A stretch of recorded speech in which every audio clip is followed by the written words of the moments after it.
Yeah, mine. These hamburgers are homemade. Thank you. Did you make them? Uh-huh. So, Tina, when do I get to meet the new guy? I thought he was supposed to be here today. I don't know. He must have gotten hung up someplace. Starving. I am so hungry. No, try these fries. They're excellent. Good stuff? Hi, babe. We were just talking about you. Yeah. I saw what you were just. Let's go, Tina. Now. These are my friends Rita and Chris. This is Leo. Hey, Leo, nice to meet you. Yeah, you too. Let me get you a beer. We're leaving. Okay? Yeah, real nice to meet you too, Pat. What's up with him? He's just been really stressed out lately with his work. I mean, you guys know how it is. Anyway, I gotta go, okay? I'll see you tomorrow.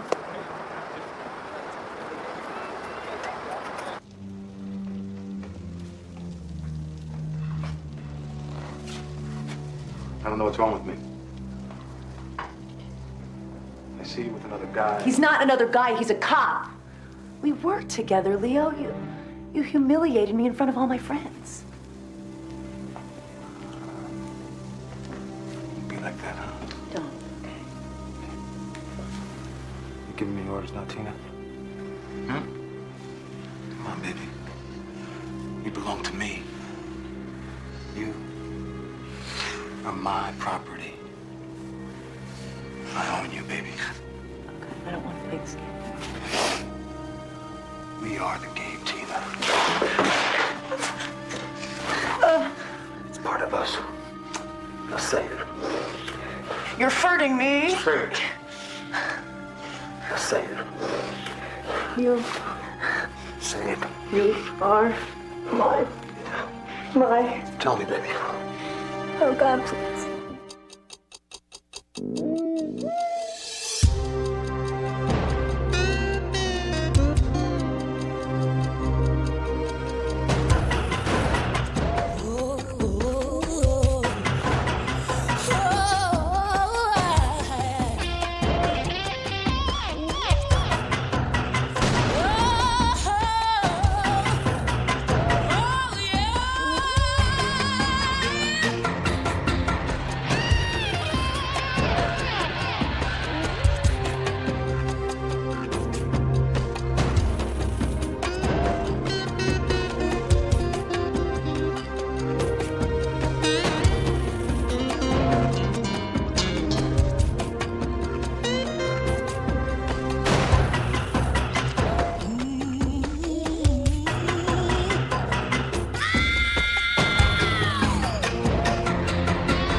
The minute the judge allowed the testimony by Baker, I knew we had this guy nailed.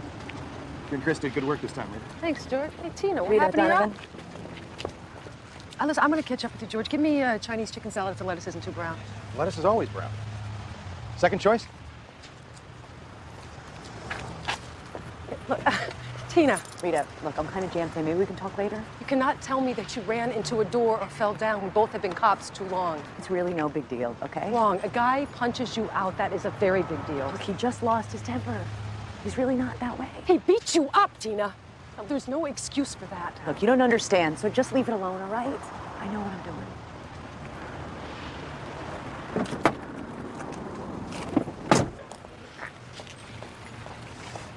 Rita, is Tina okay? Yeah, she's got a boyfriend that uses her for a punching bag. She's just fine. She's a cop, and she takes a beating from that clown? I don't understand that. I don't think she does either.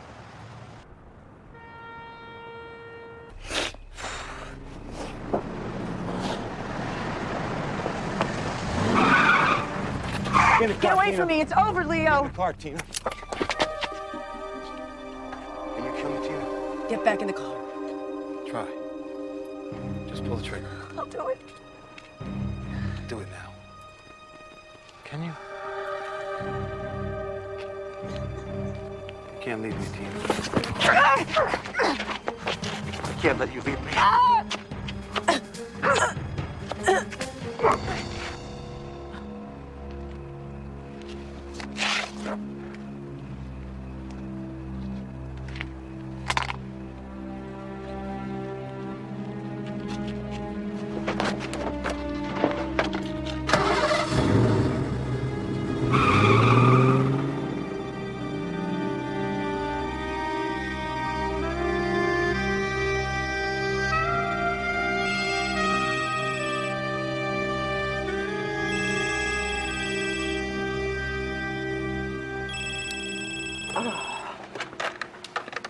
Hello? Chris, what's up? What time is it? I was having such a nightmare. Yeah, I wish this were a nightmare. I'm in Ocean Park. Tina Maxwell's been murdered. What?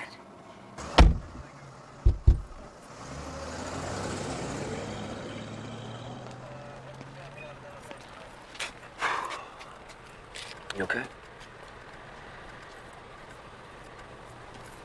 He stole her life, that son of a bitch. She's never gonna get married. She'll never have kids. She loved him, and this is what he did to her. Okay, let's go get some coffee, okay? We're all finished up here. No, I want to know, is this what love is? Is this what it does to you? We'll get him. It's not gonna bring her life back. How many of these have we seen, Chris? How many more are there gonna be? It's not gonna stop. It won't stop.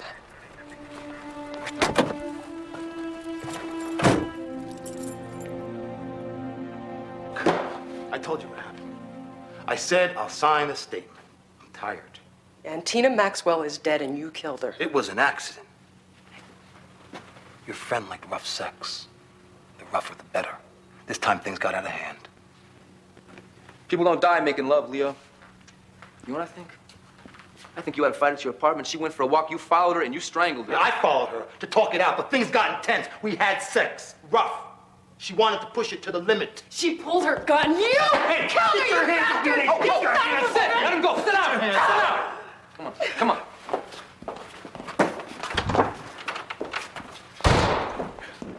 Can't you see what he is doing in there? He's making himself a manslaughter defense. He's gonna go Oh, down. cool it, Rita, all right? Now, we don't say another word to him until his lawyer gets here. He walks on violations of his rights. You get that? But he... I know what he did. So let's not mess it up by going crazy on him, okay? Hell of a thing losing an officer. The pomp of the funeral hardly softens a blow. I know you and Tina were close, Rita. We were vice together under your command, Scotty. Tina thought the world of you, sir. So do I, even though you did take the easy way out and retired. Well, I had 50 years plus on the job, you can tell you. You're not even at double digits yet, am I right? You look tired, sweetheart. I've been having these dreams. Nightmares, actually. First, they just happened once in a while, and now I'm having them all the time. It's the same dream over and over and over. Yeah, that happened to me. Just once. Girl's name was Jasmine.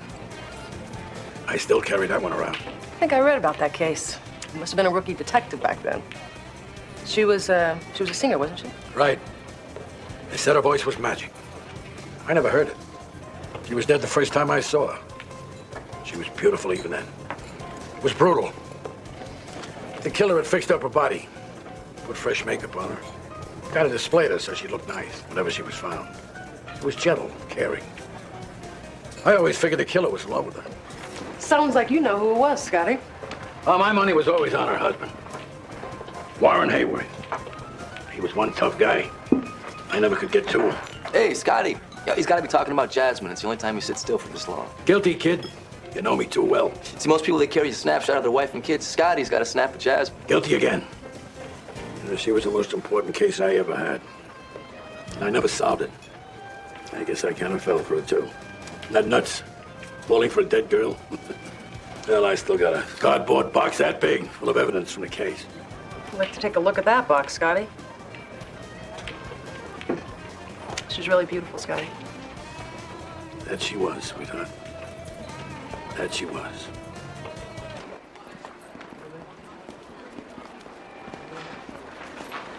What do you got? All the evidence from Jasmine's murder. I guess Scotty put it on my desk early this morning. Left me a note. Rita, here's Jasmine. I did all I could gone fishing, Scotty. I guess he knew I was interested. Yeah. George? Hey, George. Make me smile, George. Tell me you are going for murder one on Leo Davis. I wish I could. Plea bargaining? No, his sleazeball attorney won't deal, so we're going to court. But the charge is manslaughter. Look, he'll do time. Yeah, he'll do time, what, maybe 2 or 5 years? It should make Tina's family feel so much better. We should be so proud of ourselves. Rita, it's not George's fault. You know what? It took Scotty 50 years to burn out on this job. Well, I'm not going to do it that long. I cannot do this one more day.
The woman who kept Detective Scotty Adano awake for 50 years had found her way into my dreams, Jasmine. Her murder was one of the most sensational crimes that ever rocked Palm Beach, and her killer had never been caught. Now it seemed the mantle had been passed from Scotty to me. This was the mansion that Jasmine's husband, Warren Hayworth, built for her, a monument to her beauty. Jasmine's granddaughter inherited the house and her beauty. Miss Hayworth? Hi, I'm Sergeant Lance, Palm Beach Police. Could I talk to you for a minute about Jasmine and Warren Hayworth? You're a little late. They're both dead. Yes, I know. It's about her death. Jasmine's murder's ancient history before I was born. I don't understand why you're forcing your way in here to annoy me about something that happened such a long time ago. You must have lots of time on your hands. Well, I guess it would be a lot more annoying to answer these questions downtown, wouldn't it, Miss Hayworth? All right. But I don't appreciate being harassed in this way, and your superiors will hear about it. Why all the attitude, Miss Hayworth? I mean, doesn't it bother you that your grandmother's killer was never found? Why should it? I never even knew her. Did your grandfather or your father ever talk to you about Jasmine? I do remember when I was a kid, a cop used to come around and talk to my father about it. But he hasn't been around in years. My father said he was after the reward. I guess by now he's dead, too. No, he's still around. That's Detective Adano. What reward? My grandfather put a $1 million reward in trust for the person who solved Jasmine's murder. And that was when $1 million was real money. Obviously, it's never been claimed. Edgar, I want something cold to drink. I read that there was a big scandal involving Jasmine's death. It was nothing, really. Jasmine was a singer, and she was getting on with her accompanist. That's all. Well, people here have always done that. Slept with whomever they want. I'm getting married myself in a few days, but it's certainly not going to affect my sex life. Lita! Baby, I miss you so much. You know my caterer? Oh, but of course, we are girlfriends. She is the first officer.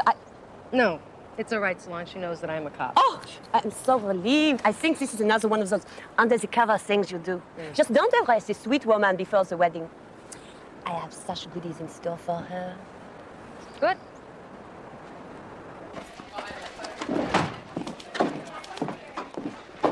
Rita, you...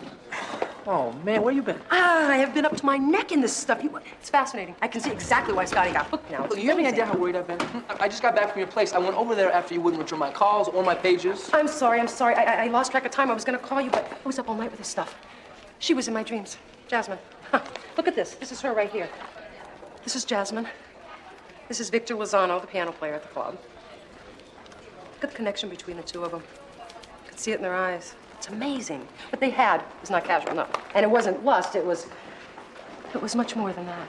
It was the kind of stuff that most people just dream about. You've been taking your caffeine intravenously again? Lance, my office. Just Lance.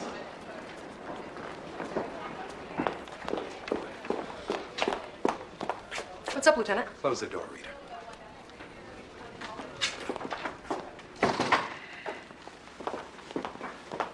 I just left the chief's office.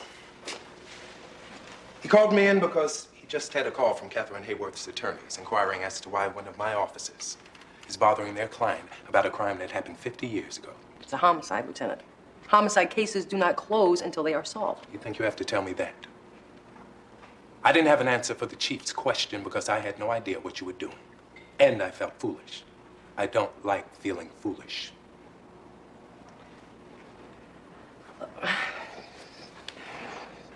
I didn't brief you. I should have followed procedure, and it won't happen again. Is that it? No, that is not it. You were absent without authorization for most of the day. Lorenzo had no idea where you were. You missed a court date following Donovan up. You are way out of line here, lady. I'm sorry. No offense, Rita. But you need some rest. You're a little ragged around the edges. Take 10 days, sick time. Get some rest and recharge. Well, I am fine, Lieutenant. Look, I just haven't been sleeping that well. That is not a request. During that time, you're to see Dr. Neff for evaluations. And that is not a request either. You have an appointment at 3 o'clock this afternoon. I've never wanted to be anything but a cop. You know, since I was a little girl, it's always been my dream. Lately, I don't know, I feel like I don't know myself anymore. The dreams are endless. I feel like I am underwater and I can't reach the surface. All these dead people, and they are calling my name to help them. But I can't help them because it is too late. I was afraid to go to sleep last night because I thought I would see Tina or my dad again. But it was Jasmine. She was calling my name and she was begging for my help. I found my daddy in the bathtub. He had all of his clothes on. I remember how creepy that made me feel, that he had all of his clothes on in the bathtub. He shot himself. I remember trying to scream, and nothing would come out. Solving a 50-year-old murder case is not a hobby, it's a job. Besides, if the lieutenant knew about it, he'd be upset. Not if we solve it. Could you be reasonable one time? Just take a vacation, relax. Wait, you said we. You said we. Mm-hmm. Look, this is very important to me, Chris. I don't know why, but it is. I have to do this. If you don't want to help me, that's cool. I just thought that maybe... No, I don't want to help you, all right? It's crazy. It's nuts. Come on. So, what do you think? Am I going crazy? It certainly feels that way. You're exhausted from trying not to feel. Your mind shorts out your feelings, trying to protect you. You can't stand to feel scared because you're helpless when you're scared. You can't handle that fear, so you shut it down by losing yourself in your job. You use the work to give yourself a sense of control, of power. A cop is control. But then your friend Tina got killed. Now the fear rises up out of nowhere and starts to choke you, so you're trying to lose yourself in Jasmine. So what about the dreams? I mean, I was having those before I knew about Jasmine or before Tina died. You've been scared your whole life. The dreams are about that. About a loss of control, of helplessness. The same kind of helplessness and fear you felt when your father killed himself. You never want to feel that helpless again. It terrifies you. So what now? You wave a magic wand and I'm fixed, or what? You're not broken. Just be willing to feel the feelings, Rita. Don't logicize them or stuff them, no matter how uncomfortable they make you. Because if you don't let yourself feel the bad stuff, pretty soon you won't be able to feel the good stuff. You'll just be numb. That's a cold, lonely place to be. Maria. Mr. Lozano? Yes? Hi, I'm Detective Lance. I spoke with you on the phone. Oh, yes. Pleasure to meet you. Victor Lozano. By the way, you were not specific as to why you wanted to see me. I would like to speak with you for a few minutes about Jasmine Hayworth. Jasmine?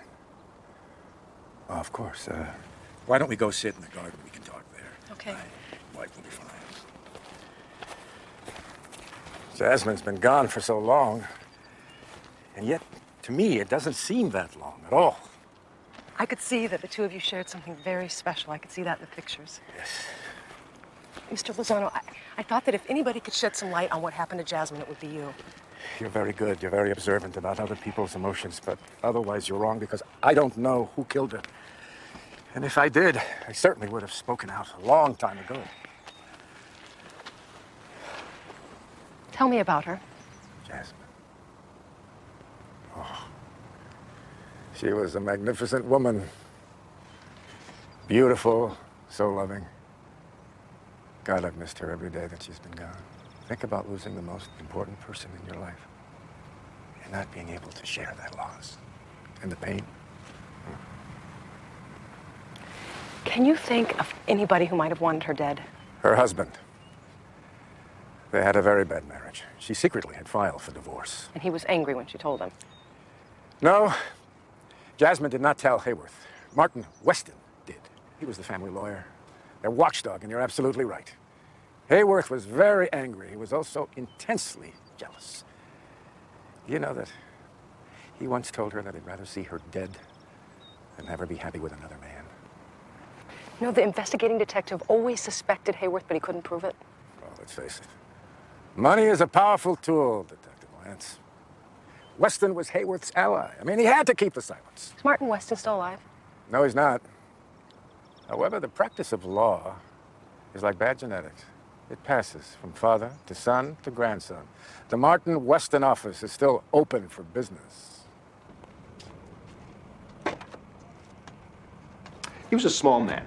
It's about 5'6" or so. Tough old buzzard. Break your back if you crossed him. But commit murder?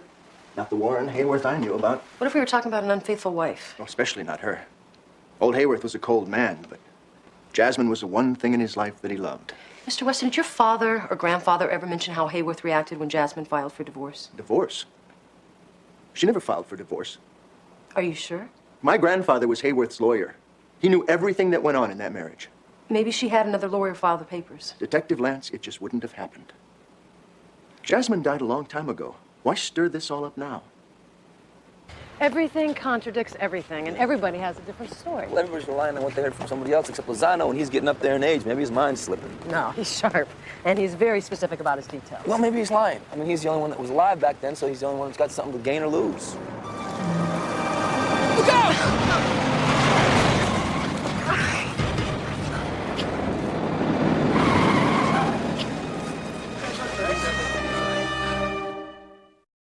Think about this. You're fatigued. Your emotions are raw from what you have to deal with on the job. You're in a vulnerable state. What if all this stuff is some kind of spiritual thing? I mean, what, you getting vibrations from all this stuff? Vibrations? We're not driving that van tonight, Chris. The answer has got to be in here somewhere. It's something that I have missed or that Scotty missed. What about motive? What about motive? Lozano was the only one that could have a reason to want you dead. Maybe he killed Jasmine and he wants you off the case. This seems all wrong. What if it had nothing to do with love? Yeah. Nothing to do with murder. Okay. So what else is there? Money. So maybe it's in the Hayworth will. Maybe that's where the answer is. What are you doing? I'm saving you from yourself, all right? You gotta get some sleep. You can look at this tomorrow. Sleep is fine. It's the stupid dreams that I'm worried about.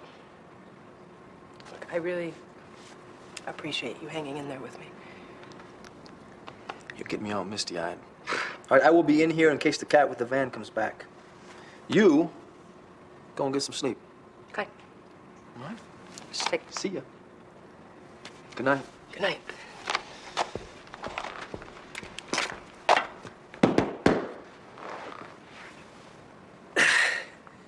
You got a blanket?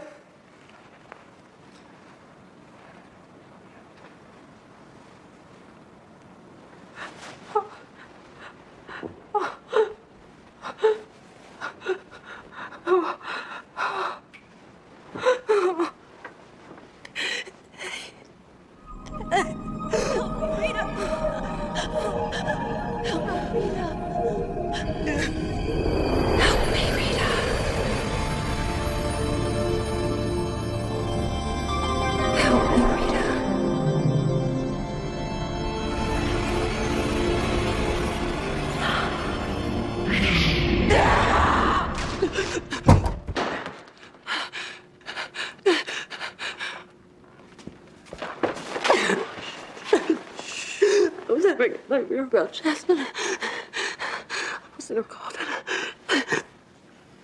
It's okay. It's okay. It's okay. Morning, George. Lorenzo, did Rita come in today? No, she's taking a couple weeks personal time. Is she okay? I mean, you did talk her out of quitting, right? Well, we haven't actually talked about it, but I wouldn't clean out her locker just yet. Who's the lucky girl that kept you up late last night? Oh, come on, George. You expect me to kiss and tell? All right. All right. Who was girls, Donovan? Identical twins, Inga and Kirsten. Statuesque would not do these girls justice. I mean, they were... You know what, though? I felt kind of like a piece of lunch meat. That ever happen to you? No. Yeah. Me either. Kidding. You got a mean streak in you, Lorenzo. A really nasty mean streak.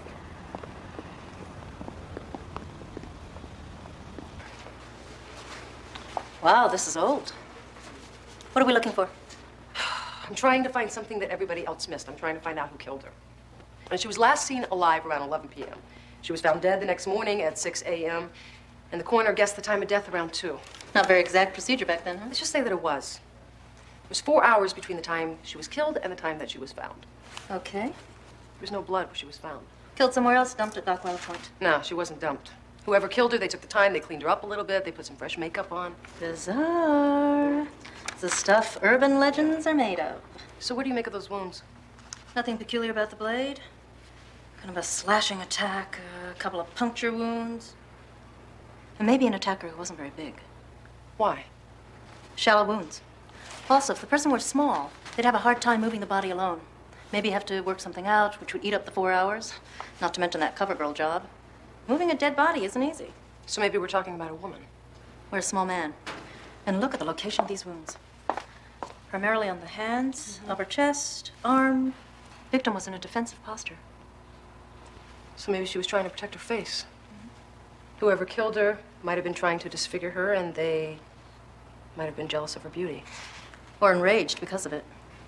Either way, your basic crime of passion. These small cuts, punctures, random. Bled some, not very serious, not much more than bad scratches. Mostly on her back. Could be, just guessing. Some kind of S&M thing. Why the interest, Rita? Seems to me you have enough to do with fresh murders without digging up old ones. Yeah, it's a long story, Noriko. When I find out the ending, I will let you know. Thanks a lot. Sure, anytime.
What's the matter, honey? Wow. Can't get you interested? Not up to it? Look, I've got something on my mind. You're not going to be this way after we're married, are you? What does it matter? Don't you understand sex is not the most important thing in the world? Not in your world, that's for sure. So what's it all about, Alfred? You'd open up. It's me, Chris.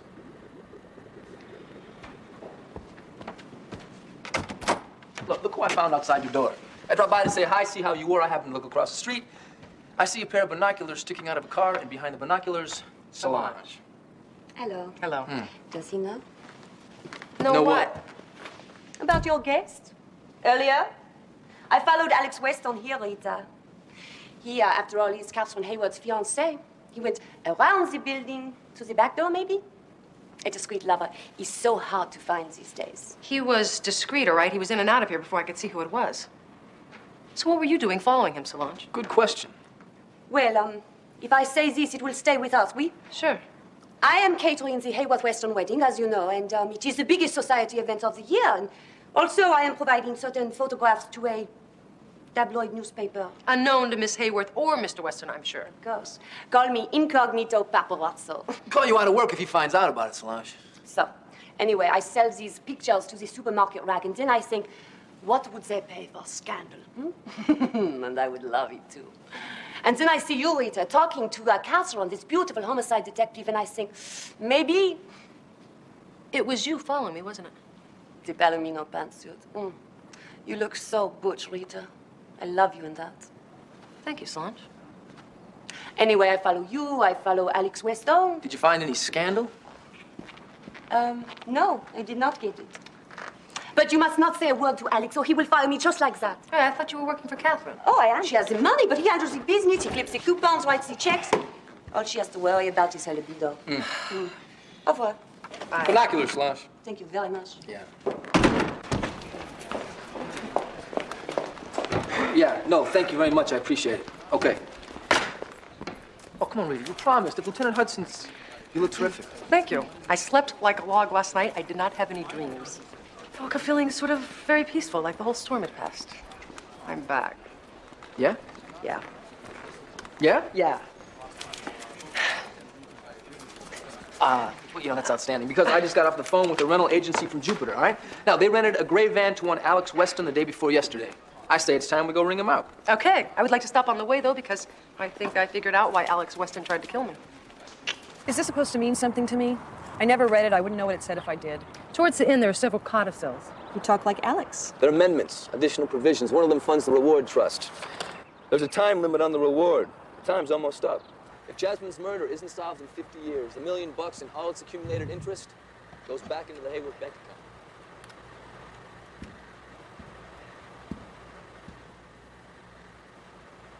So? Fine, I guess. You can't be too skinny or too rich. What's your point? The money is a life raft. Alex has complete control over the Hayworth fortune. I think he was embezzling, and he planned on using the return of the reward fund to cover it up. Alex wouldn't have the nerve. Can you prove this? No, but a bank account is easy to arrange. I'm sure your bank can do it. And if I don't want to? Well, that's up to you, Miss Hayworth. You can write the money off as a gift if you would like. But he is also guilty of interfering with a murder investigation. And don't leave out attempted murder. He tried to run my partner down with the van. Where is he? Top of the stairs to the right. All right, stay here. Put the gun down, Mr. Weston. Nice and slow, Alex. Alex, you are so anal. Stand up. Oh, you gutless impotent! Why did you do that? Because you disgust me. Everything you are, everything you do. Because you have money, you think you can do whatever you like, and to hell with everyone else. You know, my family's been indentured to the Hayworth money for 60 years. No more. Gee, forget about the toasters. You bag them, you tag them. You're under arrest, Mr. Weston. You have the right to remain silent. You're gonna make some convict a great wife, Alex. Anything you say can and will be used against you. You have the right to an attorney. If you cannot afford one will be appointed to you. Are you sure about this? Yes, I'm sure. This is where Jasmine was murdered. You know the small scratches and wounds on her face? Yeah. It's from the rose thorns.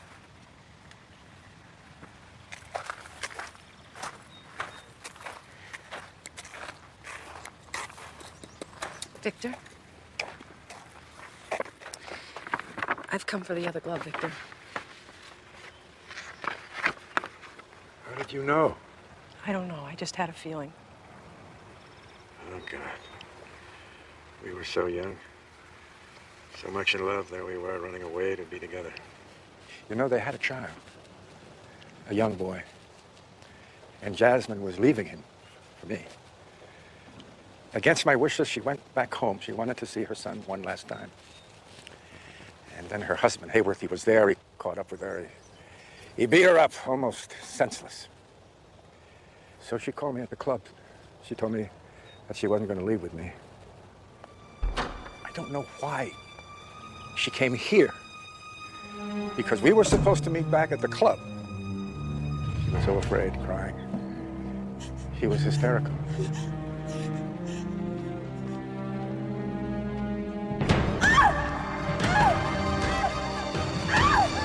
I don't know how it happened. I know it just came home late. Jasmine was gone. So was Maria. Poor Maria, she lost all sense of reality that day. I don't think she knew what she was doing. I mean, to this day, I don't think she knows what she did. It was you who moved the body, wasn't it, Victor?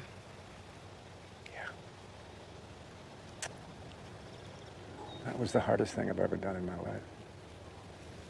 I wiped away the blood, and I used a little makeup. I didn't think she should be seen like that, remembered in such ugliness. And then I said, I'm going to keep one of the gloves. I had to have something, and now, God, I feel so guilty. I mean, look what I made Maria do. Now she's going to be punished for something that I caused. Victor, I don't think that's going to happen, Victor. I think justice was done a long time ago.